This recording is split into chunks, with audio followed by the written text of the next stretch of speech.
வணக்கம், என் பேர் அஸ்வின். நான் visitTemples.com சார்பாக பேசுகிறேன். நான் இன்னைக்கு உங்கள் எல்லாரையும் தமிழ்நாட்டில் உள்ள ஒரு சக்தி வாய்ந்த வைணவ திருத்தலத்துக்கு தான் கூட்டிகிட்டு போகிறேன். வாங்க வீடியோக்குள்ளே போகலாம். நம்ம இன்னைக்கு எந்த திருக்கோயிலை பற்றி பார்க்க போகிறோன்னா, தமிழ்நாட்டில் உள்ள கன்னியாகுமரி மாவட்டத்தில் அமைந்திருக்கும் திருப்பதி சாரம் என்னும் ஊரில் கட்டப்பட்டிருக்கிற திருவாழ்மார்பன் திருக்கோயிலை பற்றி தான் பார்க்க போகிறோம். இந்த திருக்கோயிலை ஸ்ரீ குரளப்ப பெருமாள் திருக்கோயில்னு இன்னொரு பெயர் கொண்டும் அழைச்சிட்டு வராங்க. பகவான் மகாவிஷ்ணுவுக்கு படைக்கப்பட்ட 108 திவ்ய தேசங்களில் இந்த திருத்தலமும் ஒன்றா கருதப்பட்டுக்கிட்டு இருக்கு.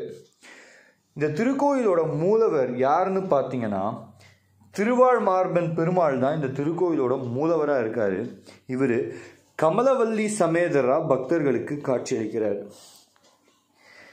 இந்த திருக்கோயிலுக்கு எதிர்க்கையே மிகப்பெரிய தீர்த்தத்தையும் காண முடியும்.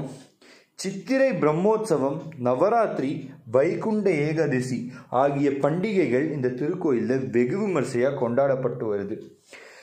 தென்கலை சம்பிரதாயத்தின்படி இந்த திருக்கோயிலில் பூஜைகள் நடத்திட்டு வராங்க. முழுக்க திராவிடியன் ஸ்டைல் ஃபாலோ பண்ணி இந்த திருக்கோயிலை கட்டியிருக்காங்க. கன்னியாகுமரி தேவஸ்தானம் தான் தற்போது இந்த திருக்கோயிலில் அட்மினிஸ்டர் பண்ணி மெயின்டைனும் பண்ணிட்டு வராங்க. நீங்களும் இந்த திருக்கோயிலுக்கு போகிறதுக்கு சான்ஸ் கிடச்சிருந்தா கண்டிப்பாக போய் ஒரு வாட்டி விசிட் பண்ணுங்கள். இந்த திருக்கோயிலை பற்றின வீடியோ உங்கள் எல்லாருக்கும் பிடிச்சிருக்குன்னு நினைக்கிறேன். பிடிச்சிருந்தா லைக் பண்ணுங்கள், ஷேர் பண்ணுங்கள், கமெண்ட் பண்ணுங்கள்.